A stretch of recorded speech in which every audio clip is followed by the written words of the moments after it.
My scriptural foundation for this topic is found in 2 Timothy chapter 1 verses 6 through 7. And it reads, "Wherefore I put thee in remembrance that thou stir up the gift of God which is in thee by the putting on of my hands. For God hath not given us the spirit of fear, but of power and of love and of a sound mind." In this text, the Apostle Paul is writing to Timothy, his son in ministry, reminding him and encouraging him to stir up the gift of God which is in him. In this context, stir up means to fan or rekindle. How many of you have ever had to cook outside or use a coal stove? When the flame starts to die down, what do? We begin to fan the embers of the flame to rekindle the fire. Let's look a little deeper into our keyword, ignite. Ignite is defined as to catch fire. What is fire? Fire is a chemical combustion causing bright light, heat, burning, or smoke. Fire requires fuel to ignite. However, this fuel has to be ignited at its ignition temperature to catch fire. Some of us have been going through situations that seem unbearable. And I'm here to remind us, according to Isaiah 48:10, "Behold, I have refined thee, but not with silver. I have chosen thee in the furnace of affliction."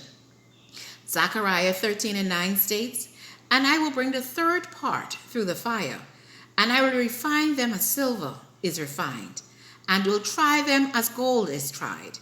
They shall call on my name, and I will hear them. I will say, It is my people, and they shall say, The Lord is my God."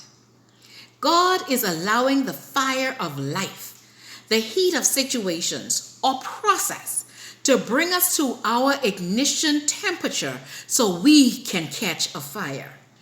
Remember, there was a fourth man in the furnace. You are not alone in your situation.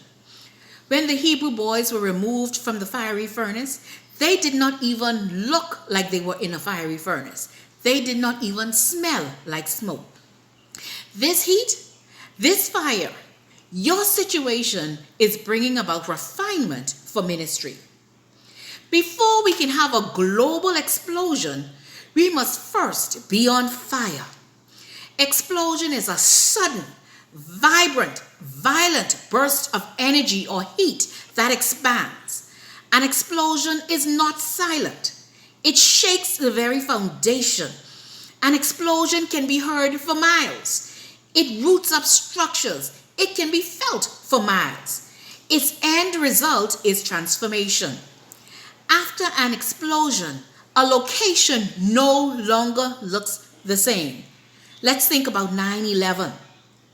That is why Paul is reminding Timothy to stir up the gift of God so his ministry can bring about global explosion and global impact. For your note-taking, I want to break down 2 Timothy chapter 1 verses 6 through 7 into three parts. 1. The gift. What is this gift? "For grace are you saved through faith, and this is not your own doing. It is the gift of God." Ephesians 2:8. Paul said, stir up the gift. In this text, it is singular. The ultimate gift is salvation.